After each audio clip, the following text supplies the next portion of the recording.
We'll give people a few minutes to jump on. I love when technology works. Yes, especially when I'm doing it, but I'm not in this case. You are. All right. We are. Let me go here.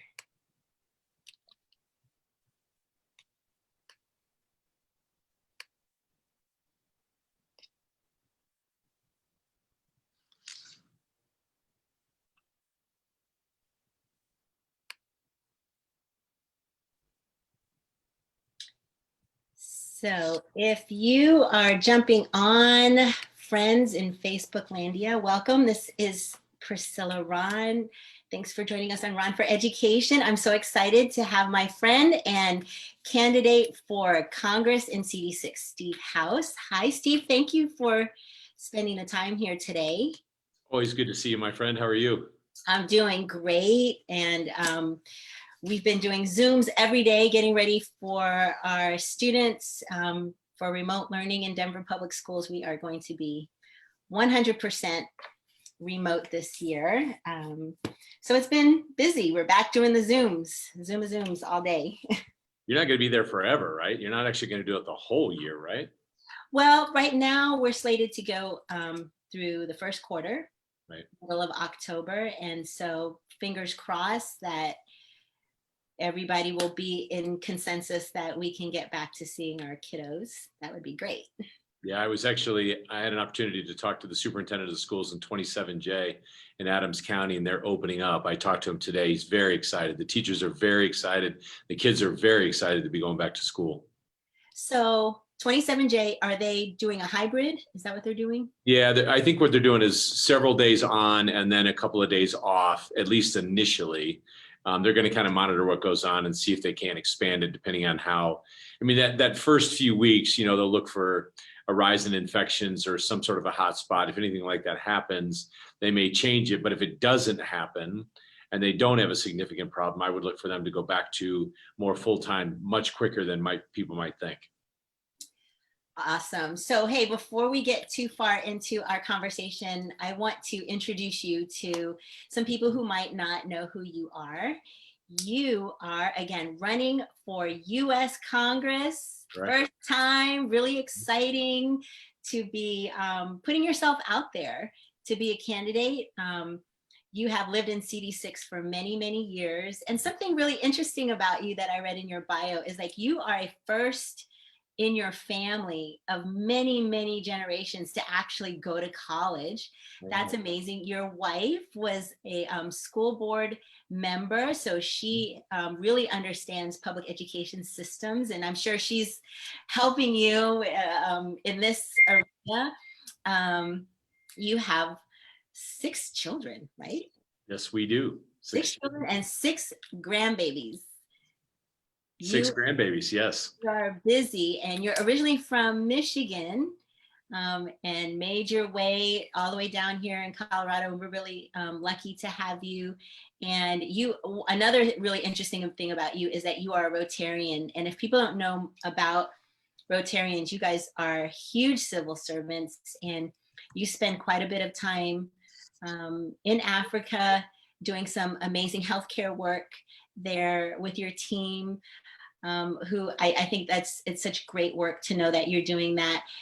And you have been the leader of the Colorado GOP as the chairman, which is amazing. And you have also run for governor of our great state. Like, you have a heart to be in service to us. So tell me a little bit more about why you've decided to run for Congress.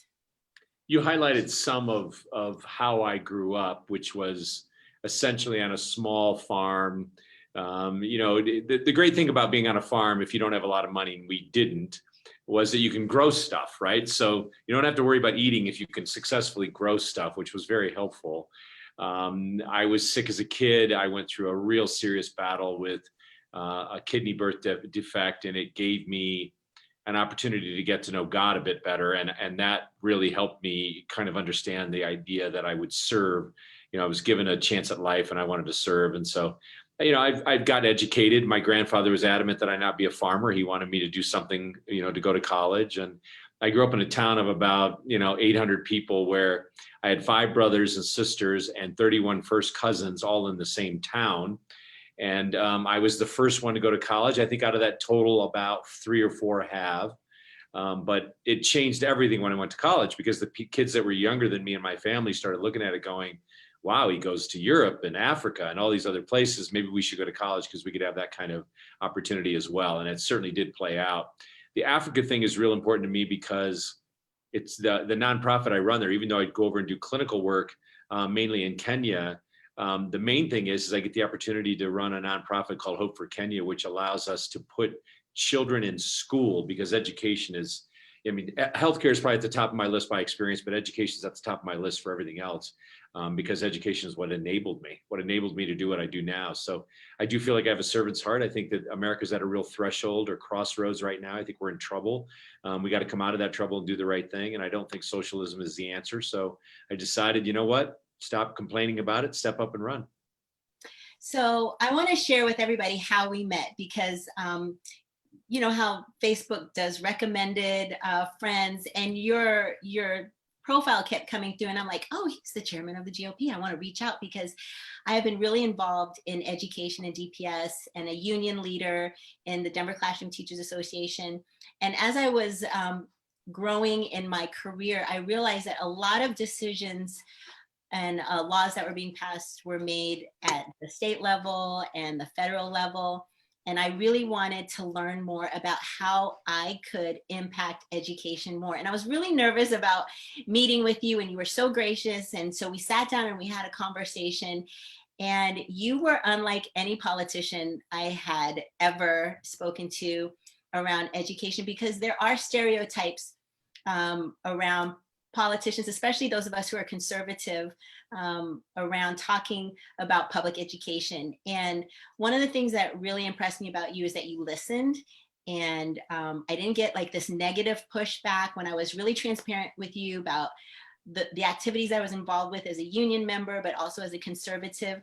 And you had just some great ideas, and you started getting me involved in more and more conversations around education.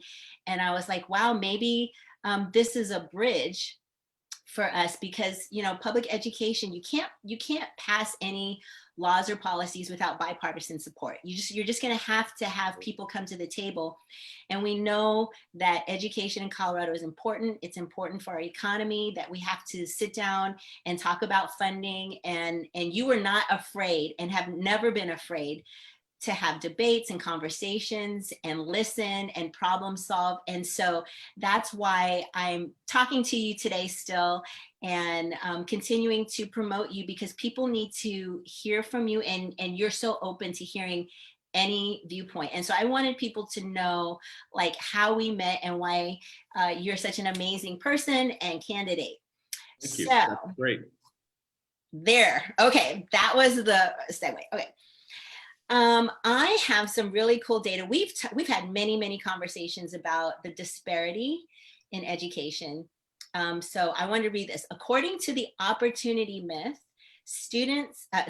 according to the opportunity myth study, students in a random control study showed equal success on grade level work.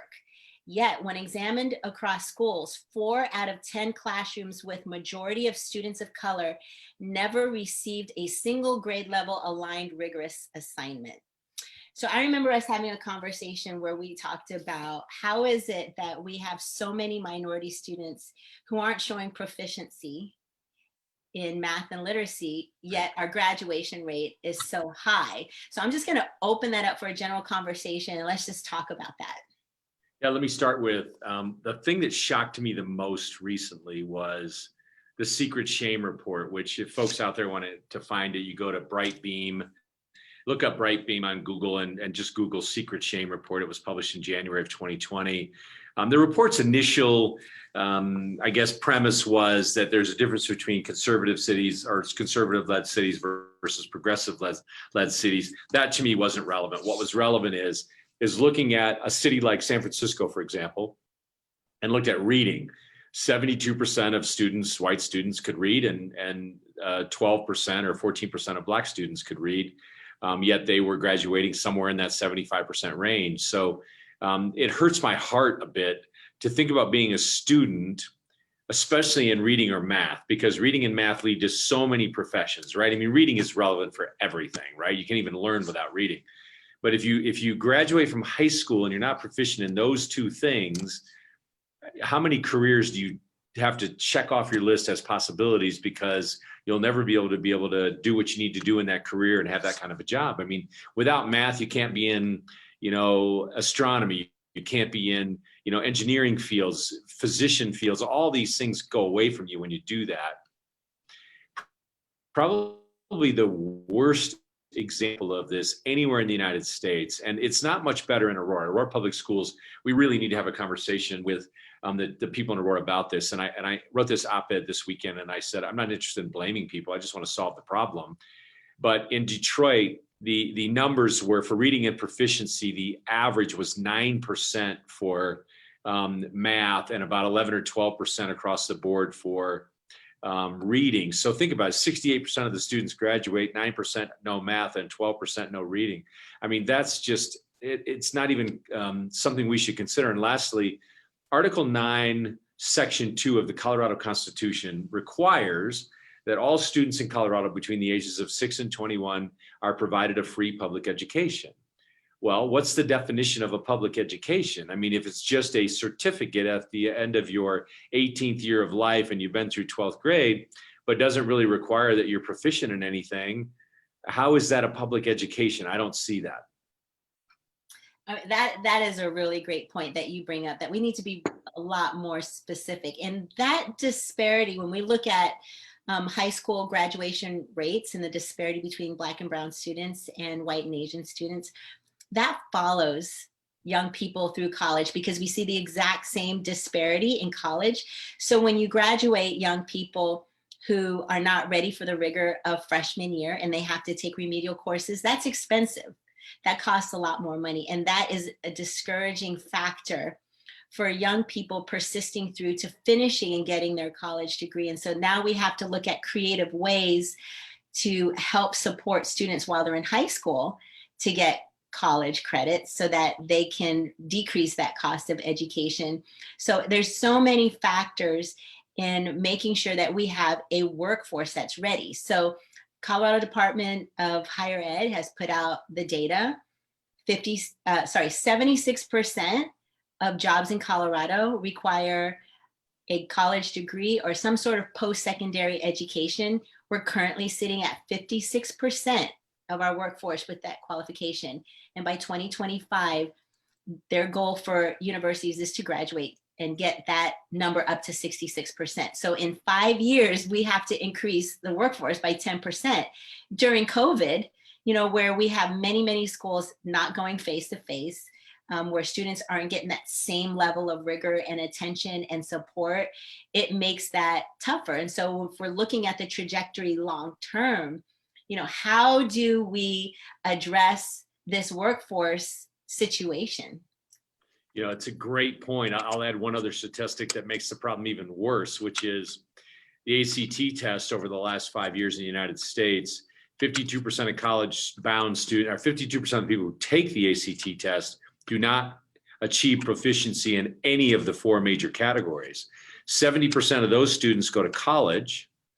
40% of them have not graduated within 6 years, and they all have about $100,000 in debt by the time they get there without that graduation.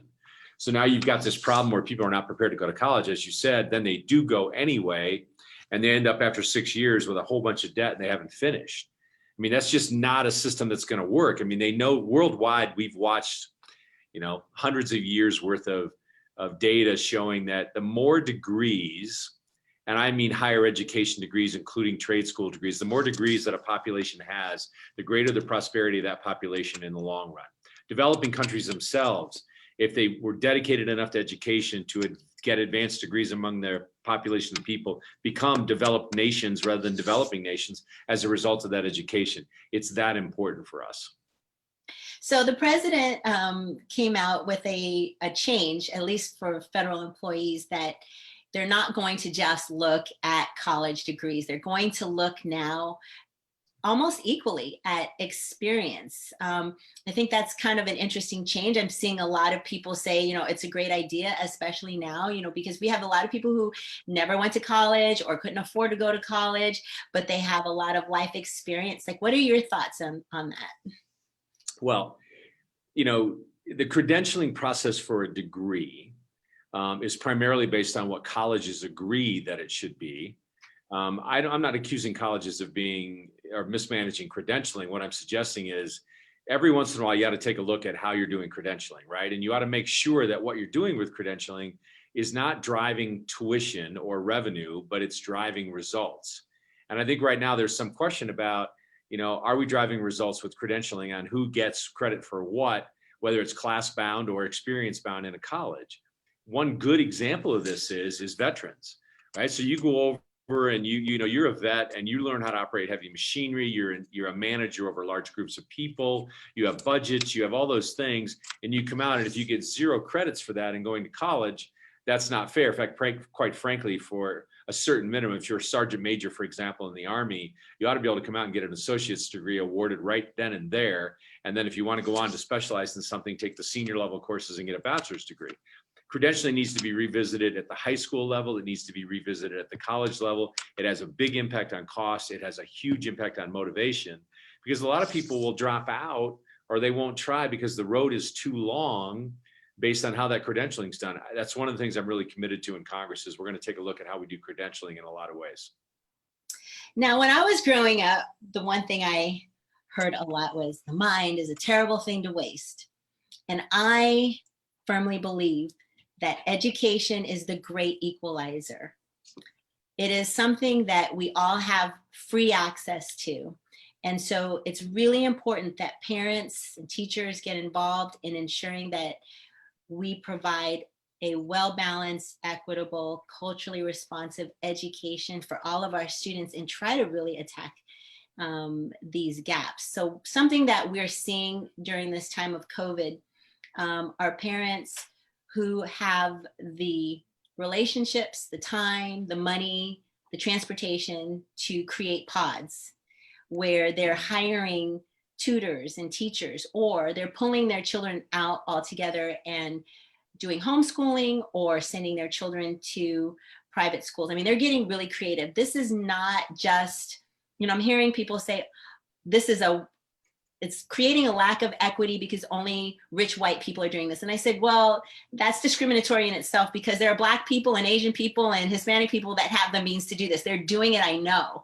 So this is really something about, again, time, money, relationships. Because if I'm a parent and I'm working several jobs and I don't know my neighbors and I don't have phone numbers of other moms, I really don't have that network in order to ask other parents and the trust and the relationships to leave my child with a tutor during the day. I mean, there's so many elements to what parents are doing today, but it is going to become more of a disparity for the parents that have those ingredients to help support their children during COVID. I mean, we're looking at it now where Douglas County and Cherry Creek are doing hybrid. Right. But right across the street in Denver Public Schools, they're not, but in Brighton they are. So it's like, it seems like the districts around the city school district are finding ways to at least doing some in-person teaching. There's a lot of concern that the students that need it most, I mean, they all need it. Like we have homeless children in Douglas County and Cherry Creek and Brighton, but we know in Denver Public Schools, especially, all of our students are going to need that support. How do we have this conversation around the inequities of even going to school? Yeah, it's a great question because, let's go to another part of the district, which is the North Aurora schools area. North Aurora's parents, so many of them are in essential jobs that when the fall comes and their children hopefully would be going back to work or back to school, now they have to deal with daycare and all the other issues that they wouldn't typically deal with their kids in school. So it puts an undue burden on that. We all talk about science. This whole COVID thing has been about science, the science about masks, the science about drugs, the science about school. The op-ed I wrote in the Colorado Sun, I essentially said, look, you can look at the math, you can look at the science. The science from independent people, not from news networks, says that a child today between the ages of 5 and 19 is between 6 and 13 times more likely to die from the flu, influenza, than COVID. So if a child's that much more likely to die from the flu, are we going to keep them out of school for the flu or just for COVID because we've identified it as a pandemic? In this particular case, then the American Academy of Pediatrics and the CDC both say children will be better off in school. Their health and well-being will be better off in school. So how does that vary between Aurora schools, Denver schools, Adams County schools, Douglas County schools? If the science is the science, why are not we aren't all making the same exact decision, which says there's little risk, and then there's 24 countries for school right now, and they have yet to find a single case they can verify where a child gave the virus to an adult, which means the teachers really aren't at risk. There was a New York Times article published, and then we dug into the data and got a little help from the Heritage Foundation and determined that it actually is not even a single case. The New York Times thought that there were cases, but they looked at the data wrong. There is no example, not one in millions of contact tracing connections where a child has given this to an adult. So is there risk to an adult? I suppose, but in reality, we haven't found a single one yet. And if the kids are worse off not going to school, why wouldn't we take the risk in every one of those school systems to at least offer parents the right to put their kids in school? And if they're worried about their kids having a pre-existing condition or some special medical condition, they can keep their kids out of school. I would totally be in favor of that. But why not open the schools for everybody else, given what that data tells us? So this is year 27 for me. I don't hate to admit that. My 27th year in public education. And every year we get the cold and flu season comes around. And I'm really concerned, especially if we are able to reopen in October, which is prime time for when that cold and flu season starts, and when we get kids back together and people in close proximity, that the regular cold and flu season will start, making its rounds. And of course, the symptoms look just like COVID, that it's going to create a panic in people. And that's what I'm concerned about, that that panic will start to take over the realities, and testing takes a long time, and sometimes the testing results aren't always correct, and it's inconsistent. But when you say that, some people feel like you're being insensitive. And I'm speaking from experience, and as a parent, I am not afraid to go back to work, but I am practicing sensible protocols, that washing your hands, wearing your mask. I'm a law follower, right? I'm like, so, and I think I told you this offline too. I have been everywhere, literally everywhere, following these guidelines, and knock on wood, thank God, I've been healthy. But that is, I think, a conversation that a lot of people are having about being afraid to go back in October. And some people are talking about, well, we might not even open until the new year, which increases the longer we're away from students. The data shows the further and further behind they get. Right. I mean, we saw that, and I quoted this in this article I wrote about. Maryland looked at snow days, and snow days have a dramatically negative effect on students in terms of where they are and how much they lose even with snow days, let alone this scenario. I think you're right about the influenza piece, although I think that our social distancing and our hand sanitizing and all the things we're doing now likely continue. And because they continue, we'll probably see less influenza. I'm not making a formal prediction.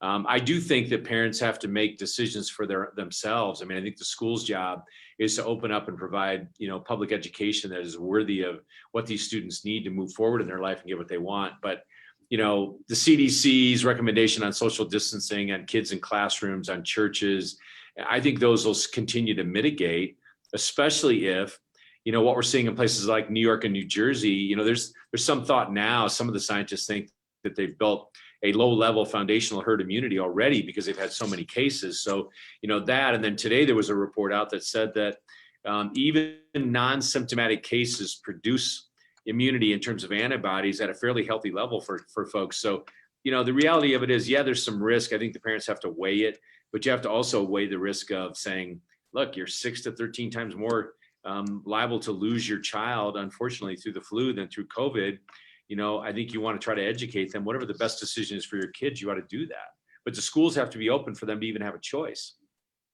Exactly. I keep hearing this comment from people, it's not safe, it's not safe. And then when I press and I say, well, define safe, let's get a working definition of safe. They can't give me that definition. And so for me as an educator, we have to have a common definition in order for us to move forward with the conversation, because I could say it's safe and you could say it's not safe, but who's right, right?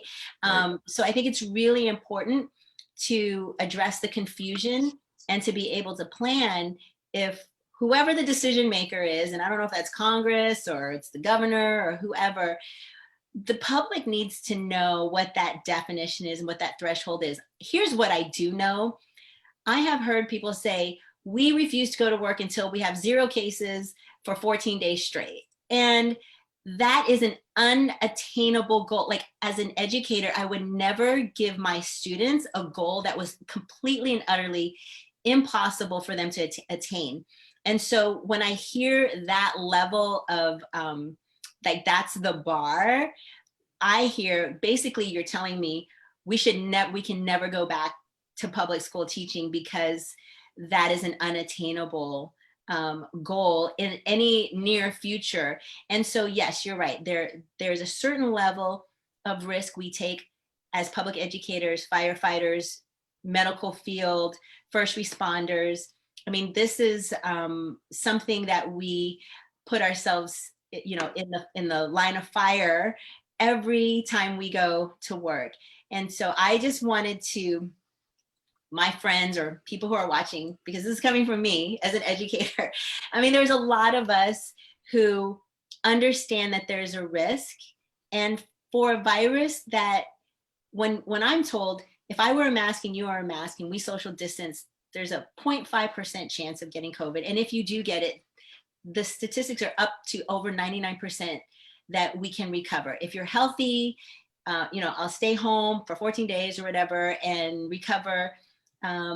Like, I can't get afraid of something that has those types of statistics. So I just want to encourage people in my circle to think about that. There are a lot of things we can do to be responsible, and I am advocating that we go back to school and practice responsible interactions with each other and students so that we can continue to deliver that high level, rigorous education for kids, because they need that. They're not going to get that without us. Yeah, you brought up a couple of really important points. And I think the other thing you got to factor in, Priscilla, is we lose 2,000 children in car accidents every year in the United States. We have 250,000 injuries from car accidents. We've had 175 or something deaths from children. If that high of a number, they're all bad. We don't want them, but it's actually more risky for them to ride in a car than it is to worry about COVID on the children's side. But the children are not the only factor, right? I mean, the factor are the teachers, and of course, anyone passing it from a child to a teacher to another adult in a separate scenario. I'd ask you as a teacher, if I said to you, look, if you go teach kids in a school, you need to realize that even though we've found 0 cases in contact tracing where children have given it to adults, you're going to be interacting with other adults there as well, probably some parents at times if you wear a mask. If mask and social distance works, why not just use that in all parent-teacher conferences, use it in all teacher-to-teacher interactions? But the risk is that you could get the virus and or give it to somebody yourself.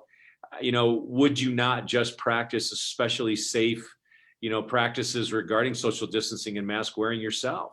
Just because that's a risk, but at the meantime, you've got 30 students per classroom, 8 hours a day. You're talking about, 250 students that are impacted by you every single day who are not really at risk, and they are more at risk by not going to school, learning, and then falling behind. I think it's going to be really important for us as educators to weigh those risks, right? And I'm going to encourage parents to be vocal about what they think is best for their children. Like, I'm not one to tell people what they should and shouldn't do, force people to think one way or another. I mean, we're free thinkers, and but for parents who know how important it is for their special education students, obviously our Black and Brown students, our multilingual students. These are the students who are going to be most negatively impacted. We had a whole conversation today on Zoom about we need to personally, one-on-one, identify students who don't have a computer, identify our students who don't have access to the internet.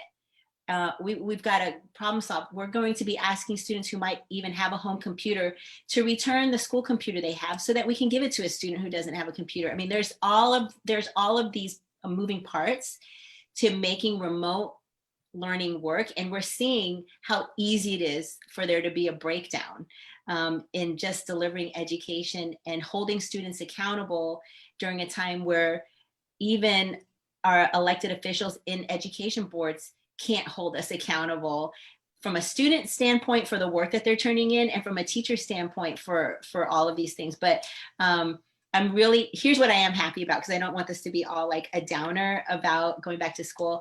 I'm really happy that there is a stimulus package, that there are conversations around helping teachers with healthcare in case they do get sick, so that they're not tapping into their days for the contract. I mean, there's like a lot of things that we can do to help make sure that teachers stay safe and that if they do get sick, that they're covered.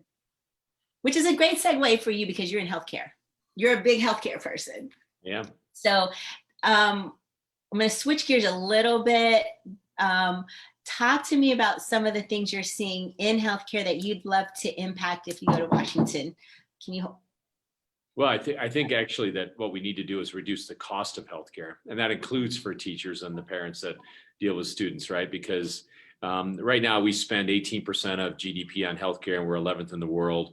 The best in the world actually is Singapore, which isn't doing anything radically different. They just took our system and made it a lot better, and they're spending 5% of GDP, and they're number one in the world.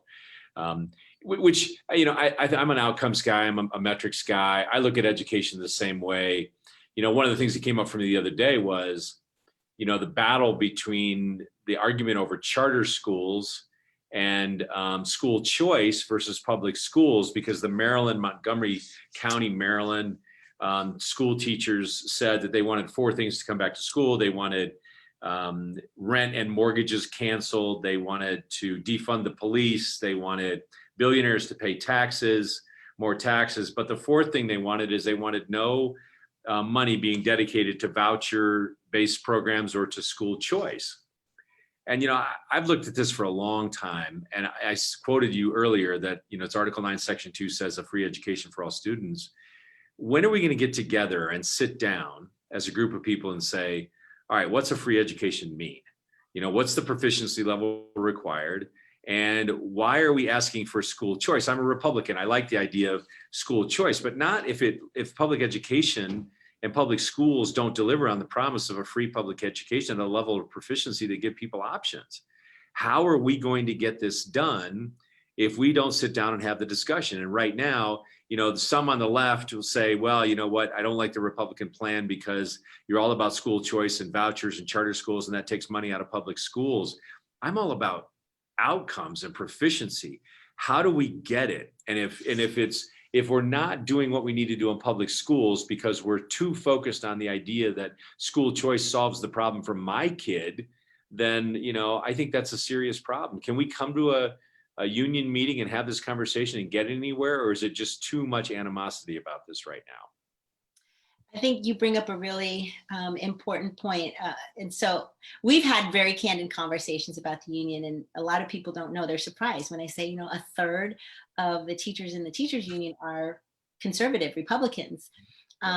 You wouldn't know that, but I think it's really important that we understand that there are many, many voices in education. I mean, teachers are not a monolith, like anybody in a certain group is a monolith.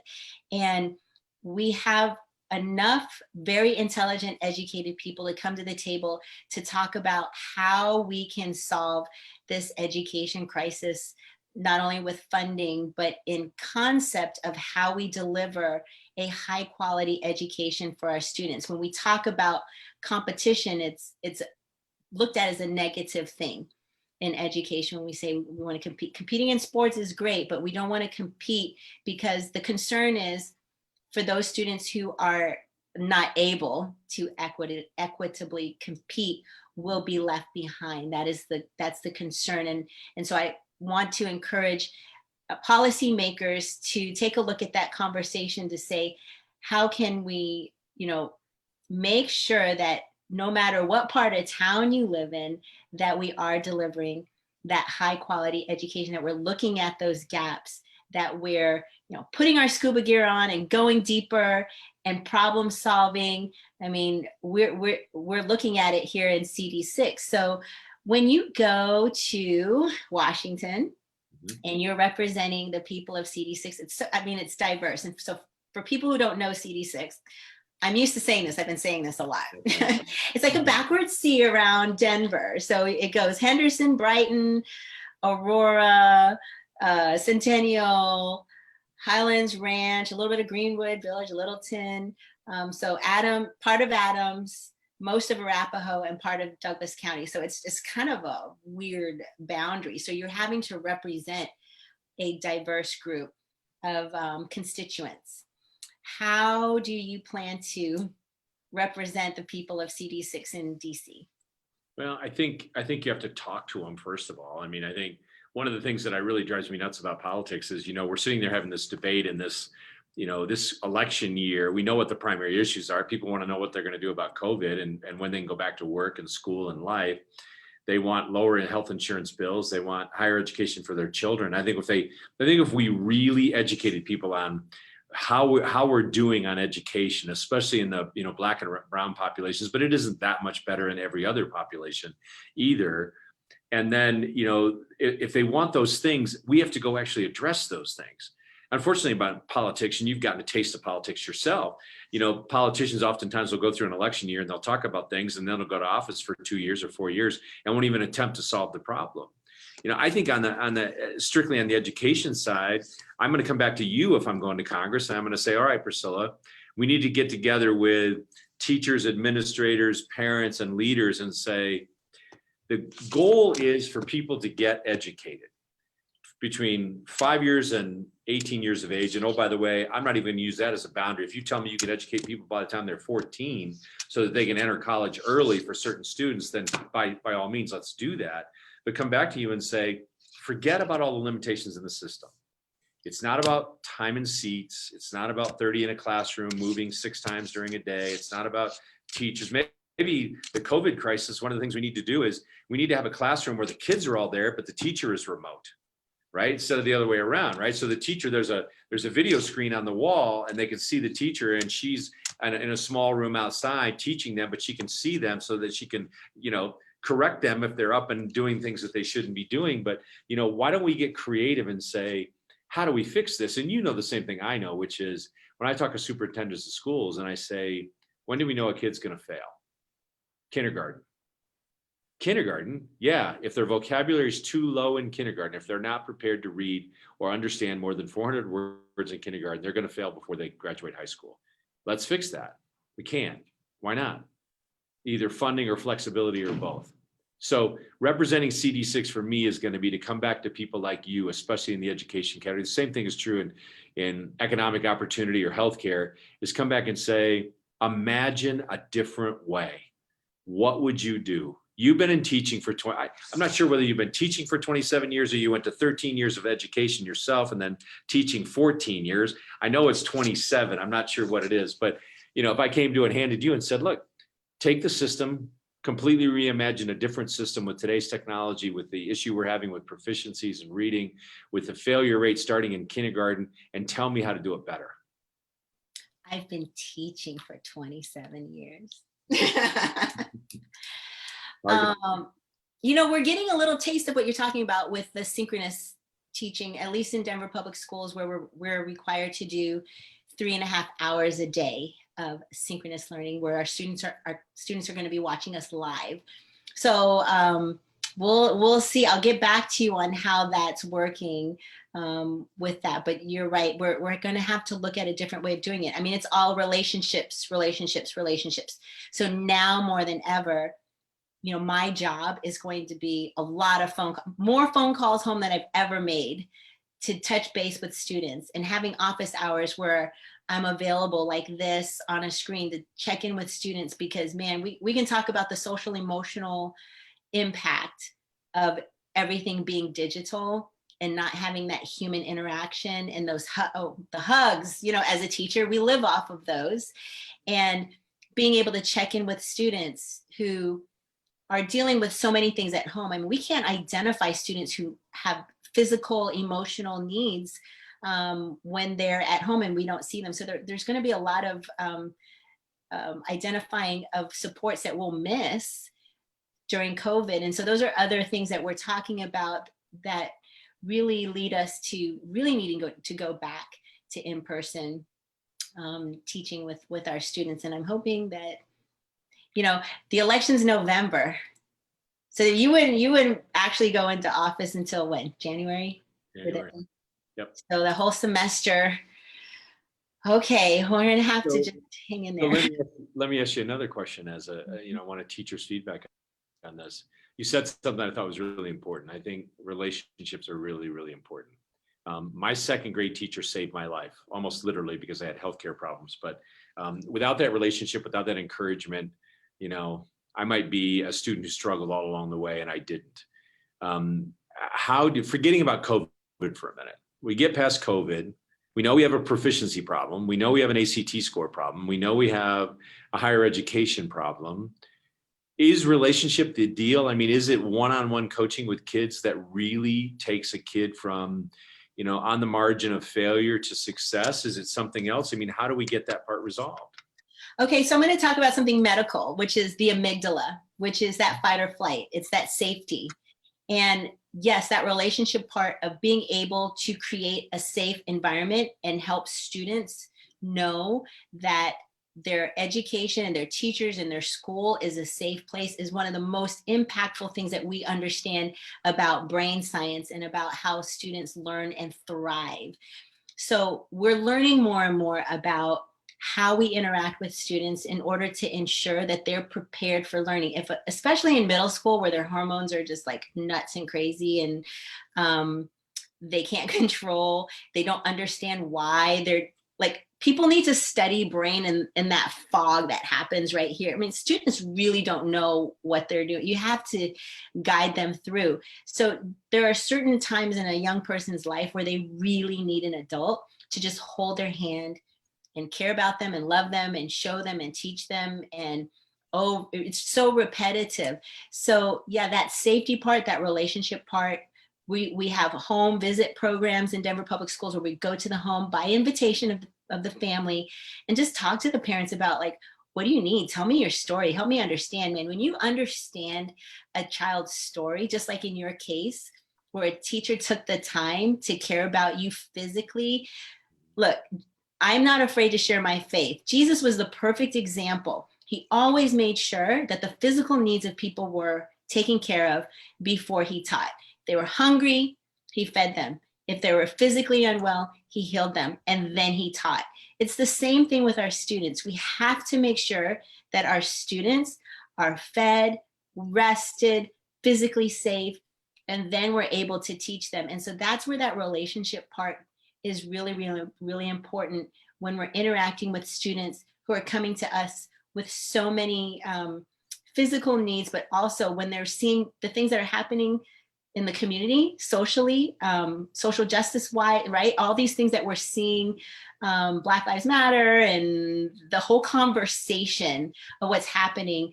And then they come into school and in a career where we know statistically it's 80% white females, but in our school district, we have a majority of our students who are students of color, right? These are conversations that our community is having. And what I love about you, Steve, is that you're not afraid to have these conversations, because the conversations don't go away. It's the reality of the times that we're living in. And so that's why I really appreciate you asking me these questions and engaging, because I see you in the community. You didn't just show up for this race. Like, you have been in the community for years. Everybody knows who you are. And it's so important in this time, in this election, because of all of the turmoil that we're seeing in the economy. I want people to vet you. I want people to go to your website and send you emails and ask you questions, the hard questions, right? You should ask the hard questions of any candidate. And I know that you're going to be honest, and that you're going to, if you don't know, you'll find out. But I've always seen you in the community talking to people about these issues. So yeah. What else you got for me, Steve? Well, and I appreciate all that very much. I really do. I mean, I have a great deal of respect for you. There's been some debate in the community, in the predominantly Black community, about, should young Black students be taught by Black teachers? And, some of what you just said about relationship, I think applies here in a very direct way, right? I mean, if you're going to go to school, I got 2 5, now 6-year-old grandsons who just completed kindergarten in a COVID year. And when they first went to school, those first few days, that first few weeks, it's a new environment. Sometimes they cry the first week and a half. You know what it's like as a kindergarten teacher has to go through. That whole thing about feeling safe and having a relationship with a teacher. If the teacher is different than any person you've ever seen in your life before or worked with in your life before, is that going to matter? I mean, do we really need to diversify the teaching ranks to better match it up to the students? And I don't want to get into a debate about segregation or desegregation. I'm talking about what's best for the kid. How do we get the kiddos to have better comfort level? Because what you basically said, you've raised teenagers, so have I. Nobody ever understands teenagers. They just survive them or they don't. But the reality of teenagers is if they're distracted, they're going to struggle. So whatever the distraction is, try to remove it. I think that applies to a lot of kids at a lot of ages, even some adults. So how do we get the distractions out of there and make them feel safe? Is it because we need more, or is part of it needing more diversity in our teaching ranks? Well, I know that when I went through my teaching preparation program, I did not receive a lot of training on classroom management and relationships. It was pretty much all content and pedagogy, and not this aspect, which I think is really missing in our education preparation programs. That's something that needs to be addressed, because we can't continue to send out teachers into the education force without understanding the importance of education and brain science and relationships. Because in a perfect world, it doesn't matter your color or my color, right? Students know which teachers love them. Students know which teachers care about them. It doesn't matter what your back, everybody has something to contribute. Every educator has a story and a background and is valuable and can teach our students something different. I can teach students who are a different color than me something about me, and their life is richer. So you're right. We can't just have conversations about representation, although we know it's important. But the reason why it's important is because that cultural connection, we can have that as a humanitarian connection, as a caring connection of I care about you as a human being. I value you. I respect you. I treat you with dignity. If you do the same for me, we're going to get along just fine. And I think that's going to be really important as we, again, go into these last few days, weeks of an election. I want to encourage people to talk about the issues and talk about policies and think about the things that you value, and be able to articulate what's important to you and what you expect out of your elected officials, because you're representing me. And I know that if I talk to you about something, you're going to listen, and not just like, we have the saying, you might have your say, you might not always get your way. But I know that if I'm articulate and I'm a problem solver with you, that we will come up with a solution that's going to make our congressional district better and uplift everybody. No, and quite frankly, part of the problem in elections, and maybe something we need to teach in leadership schools, more, is that we tend to fall to least common denominators. Sometimes it's just, are you in the same party I'm in, political party I'm in? And I think we need to raise our expectations. I think that we can do better in every aspect of American life, including our school systems. As soon as we accept the premise that how it's been done may not be the way it should be done, how it's been done could be the way it needs to be done with some modifications. But what it can't be is, let's lower our expectations and then blame it on circumstances. That doesn't work for anyone. Our children have precious little time to learn, precious little time. I mean, taking you from 5 to 18, you talked about 6th, 7th, 8th, 9th graders, those kids and all their hormones. maybe the solution is during that period of time, we're not teaching them math and science. We're teaching them something entirely different, which is, relationship development, social interaction, psychology. We're moving away from the sciences and the STEM aspect because they're not paying attention enough to get that. I'm open to all of those things, but I think the one thing we must do is we must raise our expectations for what we're getting. Because otherwise we end up going with, well, I don't know any of these guys and they all sound the same. So let me just pick the party I'm the most comfortable with. And what ends up happening is we have a lack of leadership and a lack of options. And I don't think anyone needs that.